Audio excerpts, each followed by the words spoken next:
ఇదే మైకు సక్కంగా ఎత్తుకవే పవన్ కళ్యాణ్ నోట్లో పెట్టు.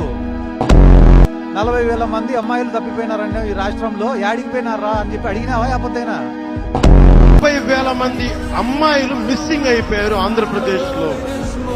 నాకు ఎలా తెలిసింది? ఢిల్లీలో ఉండే నిఘా వర్గాలు నాకు చెప్పినాయి. ఎవరిని అడుగుతుంది? ఎవరిని? అందరంటే ఎవరు? పవన్ కళ్యాణ్ గాడికి రేపు పొద్దున్నే మీ ఆర్టీ వాళ్ళు మైక్ ఎత్తుకొని పోవాలా? పోయి ఏం సార్ 40,000 మంది అమ్మాయిలు రాష్ట్రంలో మిస్ అయినారని నీ కాడ డేటా యాడుంది, సిగ్గుండి మాట్లాడినావు ఈ మాట అని అడుగు. అడిగిన తర్వాత సాక్ష్యాలతో నా దగ్గర రా. రేపు మేము అధికారంలోకి వచ్చిన తర్వాత ఆ రోజు కూడా ఈడ బలవంతపు ప్రజాభిప్రాయ సేకరణల గురించో లేకుంటే కానీ వక్ఫ్ ఆస్తుల గురించో మాట్లాడకపోతే, బయట పెట్టకుంటే ఆ రోజు వచ్చి అడుగు. నువ్వు ఈరోజు ప్రతిపక్షంలో ఉండే మా దగ్గరకు వచ్చి ఆధారాలు అడుగుతాను. ఎంతో మంది భయపడుతున్నారు, నీకేం తెలుసు? ఆధారాలు బయట పెడితే ఏం కేసులు నమోదు?